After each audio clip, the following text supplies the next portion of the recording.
সুপ্রিয় দর্শক, জিপিএইচ ইস্পাত বিএসএমএমইউ এতোয়ে করোনা হেল্পলাইন অনুষ্ঠানে আপনাদের সবাইকে আমন্ত্রণ জানাচ্ছি। আমি তানজিয়া জুথি।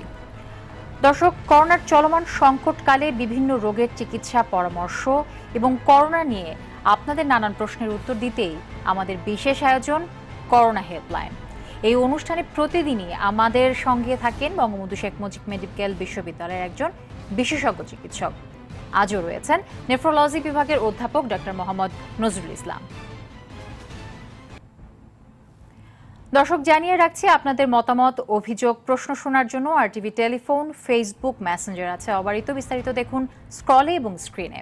বিএসএমএমইউ থেকে বিশেষজ্ঞ সেবা পেতে সকাল 9টা থেকে দুপুর 2টা পর্যন্ত ফোন করুন 096116777777 নম্বরে। দর্শক, অনুষ্ঠানটির সম্প্রচার হচ্ছে জিপিএইচ ইস্পাতের সৌজন্যে। যাচ্ছি মূল আলোচনায়। আমি ডক্টর মোহাম্মদ নজরুল ইসলাম স্যার, আপনাকে স্বাগত জানাচ্ছি আজকের আলোচনায়।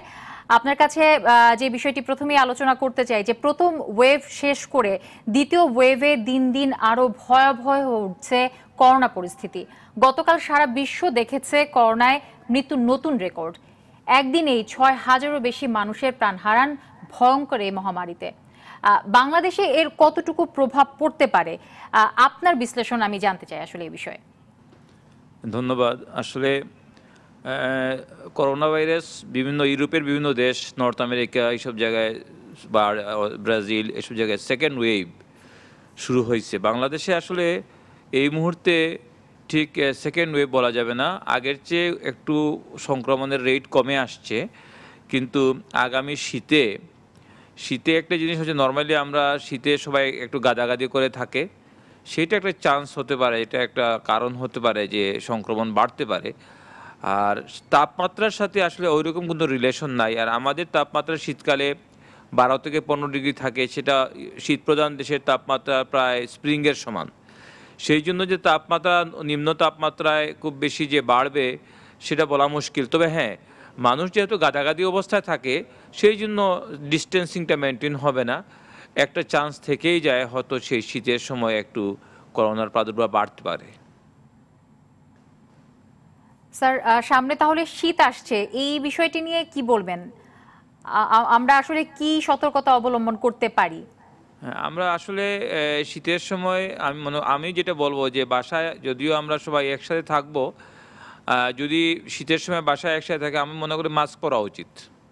কারণ আমরা তো তখন বাইরে বেরোবো না এবং সোশ্যাল ডিস্টেন্সিংটা মেনটেন করা যাচ্ছে না ওই সময়, তাহলে মাস্কটা অন্তত পরা উচিত।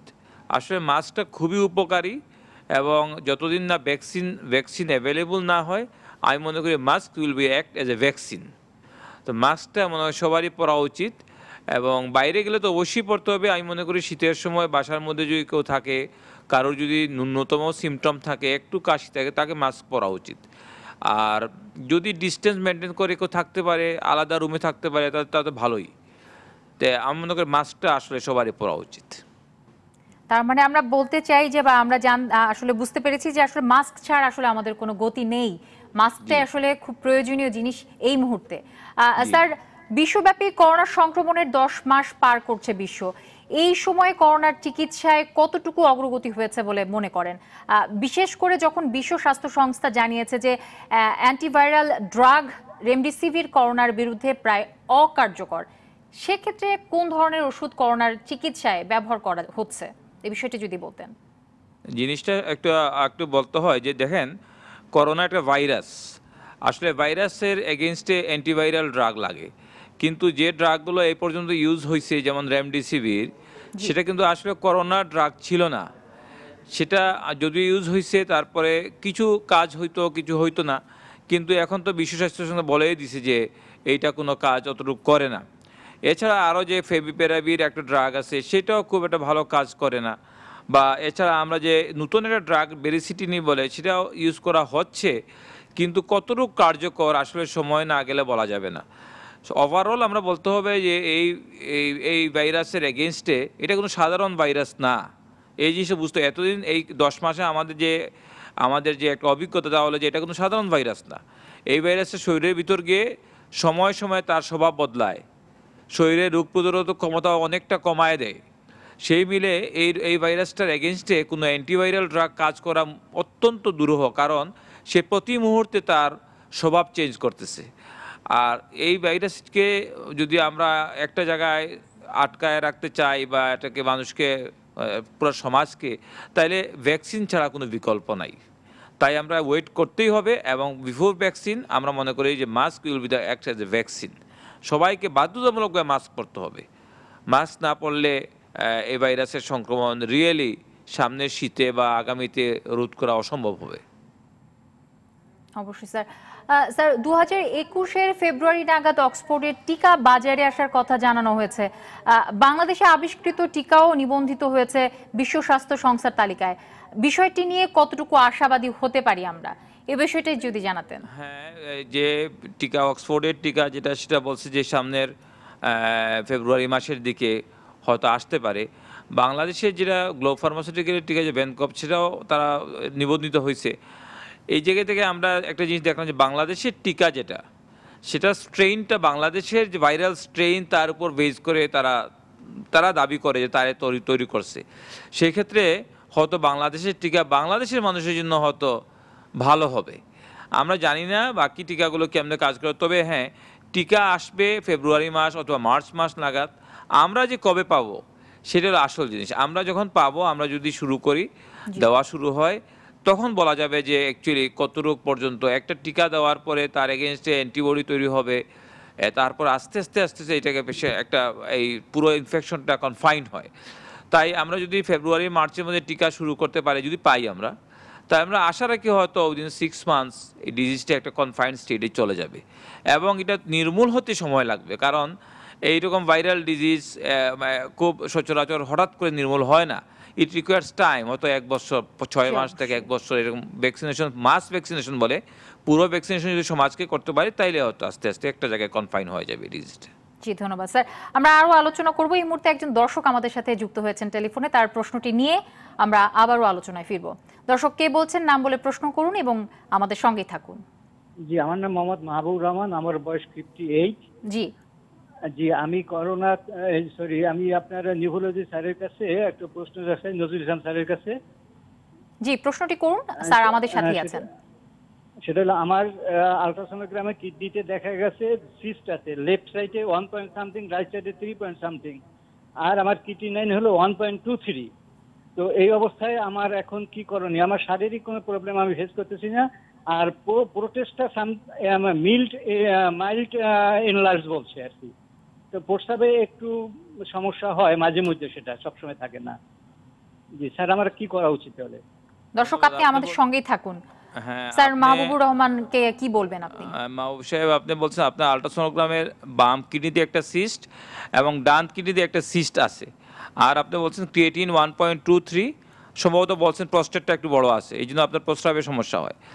প্রথম জিনিস হচ্ছে কি, আপনার কিডনির ফাংশন ভালো, 1.23 is absolutely normal, up to 1.3 or 1.4 normal, অথবা আপনার কিডনি খারাপ না। আর যে দুইটা সিস্টের কথা বলছেন, বেশিরভাগ ক্ষেত্রেই 1-2টা সিস্ট স্বাভাবিক লোকদের থাকে। এটা নিয়ে এত বিব্রত বা এত চিন্তিত হওয়ার কোনোই কারণ নাই। যদি এমন হয় যে আপনার সিস্ট আছে, বারবার প্রস্রাবে ইনফেকশন হচ্ছে, সেক্ষেত্রে আমরা দেখতে পারি যে এটা কী ধরনের সিস্ট। এটা কি অন্য কোনো কিছু সিস্ট আছে যেগুলো মেটালের সিস্ট থাকে, সেই সিস্ট কিনা। এমনি কর্টিক্যাল সিস্ট বলি আমরা, একদম কিডনির বাইরের দিকে থাকে 1-2টা cyst, it is completely normal. এটা নিয়ে চিন্তা করার কারণ নাই। তবে হ্যাঁ, প্রস্টেট গ্ল্যান্ড যদি বড় থাকে, এবং সেটা কতটুকু বড় আমি জানি না, তবে প্রস্টেট গ্ল্যান্ড বড় হলে আজকাল প্রচুর ভালো ভালো ওষুধ পাওয়া যায় প্রস্টেট গ্ল্যান্ডকে ছোটো করে দিয়ে ভালো কাজ করে, সেগুলো আপনি ব্যবহার করতে পারেন। সেই জন্য আপনি একজন ইউরোলজিস্ট অথবা নেফ্রোলজিস্টে যোগাযোগ করবেন। আর যদি এমন হয় যে ওষুধ খাওয়ার পর আপনার প্রস্টেট গ্ল্যান্ডের কোনো উন্নতি হচ্ছে না, সেক্ষেত্রে হয়তো সার্জারি লাগতে পারে। তবে ইনিশিয়ালি এখন আর সার্জারি লাগে না, ওষুধ খেলেই দেখা যায় যে প্রস্টেট গ্ল্যান্ডের এই সমস্যাগুলো অনেকাংশেই মিটিগেট হয়ে যায়। জি, ধন্যবাদ মাহবুবুর। আপনি নিশ্চয়ই আপনার প্রশ্ন উত্তরটি পেয়ে গেছেন আমাদের বিশেষজ্ঞ চিকিৎসকের কাছ থেকে। এই মুহূর্তে আরো একজন দর্শক টেলিফোনে যুক্ত হয়েছেন আমাদের সাথে। দর্শক, কে বলছেন, নাম বলে প্রশ্ন করুন এবং আমাদের সঙ্গে থাকুন। দর্শক, হ্যালো, আমি রিপন। হ্যাঁ, আমার গত জুন জুলাই মাসের দিকে সামান্য জ্বর এবং ঠান্ডা লাগে, ঠিক আছে। তো জি। তারপরে অ্যান্টিবায়োটিক খাওয়ার পরে আমি 2 থেকে 3 দিনের মধ্যে সুস্থ হয়ে যাই, কিন্তু তারপর থেকে আমার নাকে কোনো গন্ধ নাই। খাবারের যে স্বাদ, সেই স্বাদের যে গন্ধ এখনো পর্যন্ত আমার নাকে নাই। তো ডাক্তার সাহেব এখন কি করতে পারি? জি, আমাদের সঙ্গেই থাকুন। স্যার আপনি কি হ্যাঁ, বলবেন আমাদের দর্শক? রেদওয়ান সাহেব, আপনি বলছেন আপনার জুন জুলাই মাসে জ্বর হয়েছিল এবং ঠান্ডা লাগছিল। আসলে যদি কারোর দীর্ঘমেয়াদী সর্দি হয়, যেটাকে আমরা বলি ক্রনিক সাইনোসাইটিস যদি কারোর থাকে, তাদের এমনিতেই নাকে গন্ধ পায় না। এখন আপনার যদি এটা কোভিডের জন্য হয়, তাহলে সাধারণত আমরা ভাবি যে কোভিড যদি 3 সপ্তাহ থেকে 4 সপ্তাহের মধ্যে সাধারণত everything will return back, normal হয়ে যাওয়ার কথা। কারো কারো অনেক সময় আমরা বলি লং কোভিড বলি, একটা কন্ডিশন আছে লং কোভিড, যে অনেক ক্ষেত্রে কোভিডের সিমটমগুলো দীর্ঘমেয়াদী হয়। সেই ক্ষেত্রে যদি এটা আপনি জানি না আপনি কোভিড পরীক্ষা করাইছেন কিনা, সম্ভবত আপনি কোভিড পরীক্ষা করান নাই। স্যার যদি আপনি কোভিড স্যার আমাদের সাথেই কিন্তু আছেন দর্শক। আপনি যদি কোনো কিছু জিজ্ঞেস করতে চান হ্যাঁ, আপনি করতে কোভিড পারেন। কোভিড পরীক্ষাটি করাইছেন কিনা? হয়নি। করাইনি। আপনি করোনা ভাইরাসের পরীক্ষা করান নাই? না না, আচ্ছা, করেন। যেহেতু এখন আপনার জ্বরও নাই, কাশিও নাই, আপনি নাকে আপনি ঘ্রাণ পাচ্ছেন না, সেটা এমনও হতে পারে যে নাকের মধ্যেকার কোনো ত্রুটির জন্য, সেটা সাইনোসাইটিসের জন্য হতে পারে। আপনি একজন নাক কান বিশেষজ্ঞ ডাক্তারের সাথে যোগাযোগ করুন। আর কোভিড যদি আপনি চিন্তা করেন, তাইলে শুধু যে নাকের ঘ্রাণ এতদিন জুন জুলাই আগস্ট 4-5 মাস হয়ে গেছে, এতদিন সাধারণত থাকার কথা না। তার সাথে অন্য অন্য অন্য সিমটমগুলো সাধারণত থাকে, দুর্বলতার অনেক দিন থাকে। তারপর গলা ব্যথা সাধারণত ভালো হয়, তো দুর্বলতা দীর্ঘদিন থাকে। আপনার দুর্বলতা নাই, শুধু ঘ্রাণ পাচ্ছেন না, সেটা হতে পারে কোভিড। তবে এটাকে জানার জন্য আপনি অবশ্যই কোভিড পরীক্ষা করতে হবে, এবং একজন নাক কান গলা বিশেষজ্ঞ ডাক্তারের সাথে যোগাযোগ করলে উনি বলতে পারবে যে লোকাল কোনো ফ্যাক্টর, লোকাল কোনো কজ আছে কিনা নাকের মধ্যে। যেমন অনেক সময় আমরা বলি ডিভাইডেড নেজাল সেপ্টাম, অথবা অনেক সময় ক্রনিক সাইনোসাইটিস, এইসব ক্ষেত্রে অনেক সময় নাকে গন্ধ পাওয়া যায় না। তো আপনি কারোর সাথে একটু বিশেষজ্ঞ ডাক্তারের সাথে যোগাযোগ করতে হবে। জি স্যার, ধন্যবাদ। নিশ্চয়ই রিপন আপনি আপনার প্রশ্নের উত্তরটি পেয়ে গেছেন। আমাদের সঙ্গে থাকার জন্য অসংখ্য ধন্যবাদ দর্শক। এই মুহূর্তে শফিক নামের একজন দর্শক ফেসবুকে প্রশ্ন করেছেন, আমার বয়স ৪৫ বছর, আমার প্রস্রাব করার সময় জ্বালা পোড়া করে এবং একটু একটু করে প্রস্রাব হয়, এটি কি কিডনির কোনো সমস্যা কিনা? স্যার শফিককে কি বলবেন? শফিক সাহেব, আপনার বয়স ৪৫ বছর, প্রস্রাব করার সময় জ্বালাপোড়া করে, একটু একটু প্রস্রাব হয়। আপনার প্রস্রাবকে আটকা আটকা মনে হয় কিনা সেটা জানতে হবে। যে প্রস্রাব করলে পুরো ক্লিয়ার হয় না, বারবার, যে এরকম দুইটা কারণে হতে পারে। প্রস্রাবে ইনফেকশনের জন্য হলে বারবার প্রস্রাব হবে, একটু একটু করে হবে এবং জ্বালাপোড়া করবে। এই ইনফেকশন অনেক কারণে হতে পারে। মোস্ট কমন কারণ আমাদের এখানে যে মানুষ অতি অল্প পরিমাণ পানি খায়, নেয়, পান করে, এবং মানুষ প্রস্রাব আটকায় রাখে। আর ৪৫ বছর বয়সে প্রস্টেট গ্ল্যান্ড বড় হইলেও অনেক সময় প্রস্রাবের বাধাগ্রস্ত হওয়ার পরে বারবার ইনফেকশন হতে পারে। তো আপনি সবচেয়ে ভালো হয় একটা প্রস্রাবের রুটিন পরীক্ষা করে নিতে হবে, এবং একটা আল্ট্রাসোনোগ্রাম। এই রুটিন পরীক্ষা এবং কালচার করতে হবে, এবং একটা আল্ট্রাসোনোগ্রাম করলে আমরা বলতে পারবো যে আপনার আসলে প্রস্রাবের কোনো ইনফেকশন বা প্রস্টেট গ্ল্যান্ড বড় হয়েছে কিনা। আর কিডনির সমস্যা, মানে কিডনি যদি সত্যি সত্যি হয়, তাহলে তার সাথে একটা ক্রিয়েটিনিন পরীক্ষা করে নিতে হয়। আমার মনে হয় এটা কিডনি বলা যাবে না, ঠিক লোয়ার ট্র্যাক্টের, কিডনির নিচের অংশের সমস্যা। সেই জন্য ইউরিন আরই এবং সিএস, তার সাথে একটা আল্ট্রাসোনোগ্রাম করে আপনি নিকটস্থ কোনো ডাক্তার, কিডনি বিশেষজ্ঞের সাথে যোগাযোগ করলে আপনার উত্তর পেয়ে যাবেন যে আপনার আসলে কী করা এই মুহূর্তে প্রয়োজন। তবে অবশ্যই আপনি প্রস্রাবটা আটকায় রাখবেন না, আপনি প্রচুর পরিমাণে পানি, তরল পান করবেন। জি স্যার, অসংখ্য ধন্যবাদ। অনেক মূল্যবান কিছু তথ্য আপনি দিয়েছেন। শফিক, নিশ্চয়ই আপনি আপনার মূল্যবান প্রশ্নের উত্তরটি পেয়ে গেছেন। এই মুহূর্তে আরো একজন দর্শক আমাদের সাথে টেলিফোনে যুক্ত হয়েছেন। দর্শক কে বলছেন, নাম বলে প্রশ্ন করুন। আসসালামু আলাইকুম। ওয়ালাইকুম আসসালাম। আমার নাম মাসুদ রানা, নওগাঁ থেকে বলছিলাম। হ্যাঁ মাসুদ রানা, প্রশ্ন করুন। আমার সমস্যা, আমার দীর্ঘ 1 বছর ধরে ক্রিটিনিন ইনফেকশন ছিল, ইনফেকশন বর্তমানে নেই। স্যারের কাছে আমার প্রশ্ন, ক্রিটিনিন আমার কখনো 1.2, 1.3 হয়, আবার কখনো 1.84, এখন বর্তমানে আবার 1.4 আসছে আমার ক্রিটিনিন। আমার কিডনির কি কোনো সমস্যা? জি দর্শক, আমাদের সঙ্গেই থাকুন। স্যার আমাদের দর্শককে কি পরামর্শ দেবেন? মাসুদ রানা, আপনি বলছেন যে দীর্ঘদিন থেকে আপনার কিডনি ক্রিয়েটিন 1.2, 1.3 এবং 1.4 পর্যন্ত গেছে। আমি জানতে চাচ্ছি আপনার কি ডায়াবেটিস, ব্লাড প্রেশার এগুলো আছে কিনা? যদি ডায়াবেটিস নেই। ডায়াবেটিস আছে, হ্যাঁ, তো একটা না, জিনিস খেয়াল রাখতে diabetes হবে, নেই, স্যার। ডায়াবেটিস নাই। স্যার আমাদের ডায়াবেটিক্স নাই বলেছেন। আচ্ছা, আপনার ক্রিয়েটিন 1.2, 1.3 কমপ্লিটলি নর্মাল রেঞ্জের মধ্যে আছে। 1.4 যদি বলেন তাইলে বলবো যে রেঞ্জ থেকে একটু উপরের দিকে, এটা উপরের দিকে চলে গেছে। তো আমার মনে হয় যে আপনি একটু কিছু পরীক্ষা নিরীক্ষা করতে হবে, এর মধ্যে ইউরিনের পরীক্ষা, একটা আলট্রাসোনোগ্রাম করতে হবে। এগুলো একটু করে নিয়ে বলা যাবে যে আসলে আপনার এটা ফ্লাকচুয়েশন হচ্ছে কেন। 1.3 পর্যন্ত normal, but when it cross 1.3 তখন আমাকে চিন্তা করতে হবে যে আপনি কী কারণে এই পয়েন্টটা বাড়তেছে।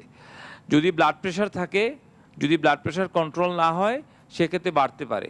যদি ডায়াবেটিস থাকে, ডায়াবেটিস কন্ট্রোল না হয় বা ডায়াবেটিস থাকলেও আস্তে আস্তে কিডনির কার্যক্ষমতা কমে যেতে পারে। এছাড়াও নেফ্রাইটিস নামে একটা কন্ডিশন, সেক্ষেত্রে অনেক ক্ষেত্রে কমে যায়।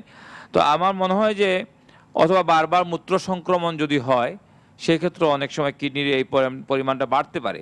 তো যেহেতু আপনার প্রথম ভালোই ছিল, এখন 1.4 এমত অবস্থা, আমি মনে করি যে আপনি একজন কিডনি বিশেষজ্ঞ যোগাযোগ করে পরীক্ষাগুলো করতে হবে, তারপরে বলা যাবে যে আপনার আসলে এই মুহূর্তে কী চিকিৎসা প্রয়োজন। ধন্যবাদ। জি, অসংখ্য ধন্যবাদ মাসুদ রানা। নিশ্চয়ই আপনি প্রশ্নের উত্তরটি পেয়ে গেছেন।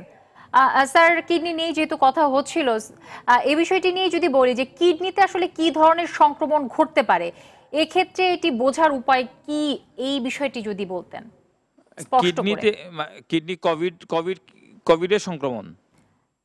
জি, এবং মানে কোভিড হলে আর কি। আচ্ছা, হ্যাঁ, সাধারণত একটা কিডনি রোগী দুই ধরনের নিয়ে প্রেজেন্ট করে। একটা হচ্ছে গিয়ে ধীর গতিতে কিডনি বিকল, একটা আকস্মিক কিডনি বিকল। তো ধীর গতিতে কিডনি বিকল সাধারণত আস্তে আস্তে আস্তে আস্তে কিডনির কার্যক্ষমতা হ্রাস পায়, 3 মাসের পর থেকে আস্তে আস্তে বাড়তে থাকে এবং একসময় এই পেশেন্টগুলো ডায়ালিসিস ডিপেন্ডেন্ট বা ডায়ালিসিস করতে হয়। আর আকস্মিক কিডনি বিকল সাধারণত হঠাৎ করে কিডনি ভালো ছিল, হঠাৎ করে কিডনির কার্যক্ষমতা হ্রাস পায়, যেমন সাডেনলি খুব বেশি ডায়রিয়া যদি হয়, বমি হয়, রক্তক্ষরণ হয়, অথবা কোনো কারণে যদি ইনফেকশন হয়, সাডেনলি কিডনি তার কাজ করাটা বন্ধ করে দেয়। সাধারণত এই আকস্মিক কিডনি বিকলটা রিভার্সিবল, মানে এটা আবার স্বাভাবিক অবস্থায় ফিরে চলে আসতে পারে যদি কিনা তাৎক্ষণিক চিকিৎসা দেওয়া যায়। কিন্তু ধীরগতিতে কিডনি বিকল জিনিসটা হচ্ছে আস্তে আস্তে আস্তে আস্তে কিডনির কার্যক্ষমতা হ্রাস পাবে এবং একসময় এই কিডনিটা ট্রান্সপ্ল্যান্ট করতে হবে অথবা ডায়ালিসিস করে মানুষ বেঁচে থাকতে হবে। এখন কোভিডের সময় কি হয়, কোভিডে দুই জিনিস করতে পারে। একটা হচ্ছে এটা আকস্মিক কিডনি বিকল করতে পারে। কিভাবে? একটা পেশেন্ট আইসিইউতে আসে, সেক্ষেত্রে পেশেন্টের ব্লাড প্রেশার কমে যায়। ব্লাড প্রেশার কমে যাওয়ার জন্য সাডেনলি এই পেশেন্টের কিডনির মধ্যে রক্ত চলাচল কমে গিয়ে আকস্মিক কিডনি বিকল হয়ে যেতে পারে। অথবা ইনফেকশন, রক্তে সংক্রমণ করে, সেপ্টিসিমিয়া বলি, পেশেন্টের কিডনি আকস্মিকভাবে খারাপ হয়ে যেতে পারে। তো এইসব ক্ষেত্রে সাধারণত যদি সঙ্গে সঙ্গে চিকিৎসা দেওয়া যায়, ওই কিডনিগুলো আবার নর্মালে চলে আসতে পারে। কোনো কোনো ক্ষেত্রে আমরা ডায়ালিসিসও করতে হতে পারে। কিন্তু যদি এমন হয় যে ক্রনিক কিডনি ডিজিজ, দীর্ঘমেয়াদী কিডনি ডিজিজ আছে ওই লোকটার, মনে করেন 1.8 অথবা 2 ক্রিয়েটিন আছে, তার যখনই একটা কোভিড ইনফেকশন হবে সঙ্গে সঙ্গে এটা বেড়ে যেতে পারে। এটা বলে অ্যাকিউট অন ক্রনিক, মানে ক্রনিকের উপর একটা অ্যাকিউট ইনসাল্ট হওয়ার জন্য হঠাৎ করে এটা বেড়ে গিয়ে 4, 5, 6, 8, 10 হয়ে যেতে পারে এবং পেশেন্ট ডায়ালিসিস লাগতে পারে। তো এই দুই ধরনের সাধারণত হয়। জি স্যার, কিডনি রোগে আক্রান্ত গর্ভবতী নারীদের করোনা কি ধরনের ঝুঁকি সৃষ্টি করতে পারে, এই বিষয়টি যদি বলতেন। হ্যাঁ, ধন্যবাদ।